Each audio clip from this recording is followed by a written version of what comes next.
Welcome back to our quiet little travel series. It's mundane, but intentional. This time, we're not here to explain everything. We're here to witness, to let the calm and stillness do the talking. So far, we've covered 2 places, and now, finally, we head toward the heart of the trip, Ajodhya Hills. There's more to it than a single chapter, so I'll be breaking this part into smaller fragments.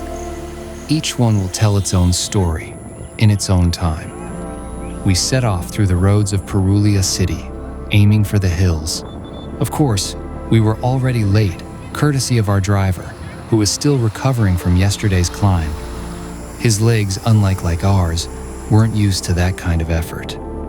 After fixing our mood over this rough start, we decided to skip breakfast altogether. The goal was to cover as much distance as possible while the sky still held its softness. The moment was cloudy. The air had thickened with moisture. The trees looked greener than ever alive, vivid as if rinsed clean. And then, far in the distance, we caught our first glimpse of the hills. Curving, rising, disappearing into the clouds. For a while, none of us spoke. We were word-struck.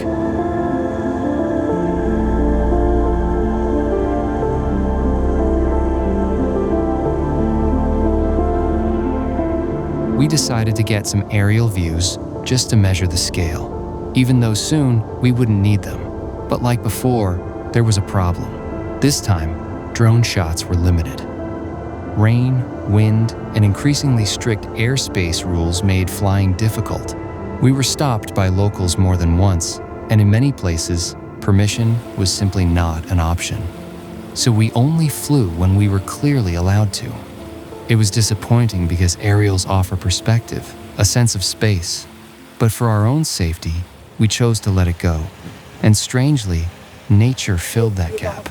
When you can't fly, you climb. We became the birds. So don't expect many top-down views. What you'll see is what we saw. On foot, through the lens, through breath and sweat. A different kind of perspective.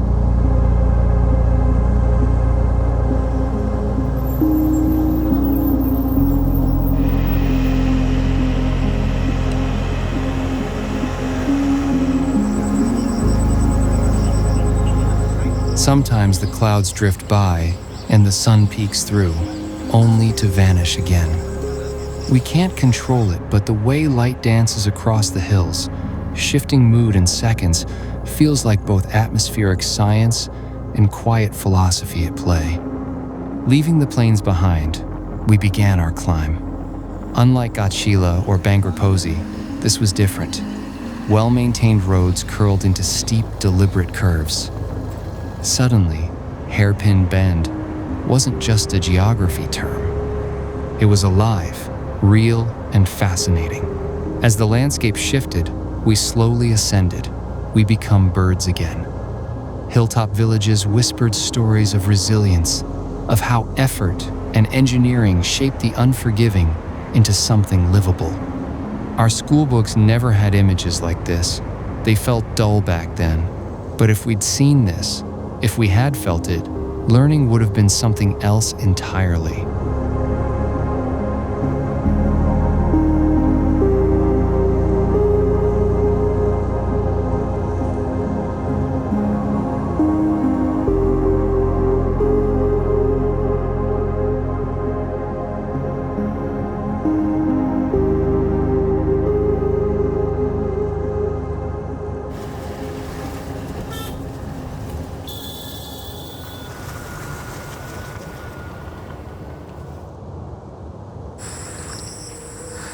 After taking in our surroundings, a gulp of fresh air, a clear mind, we stopped by the roadside.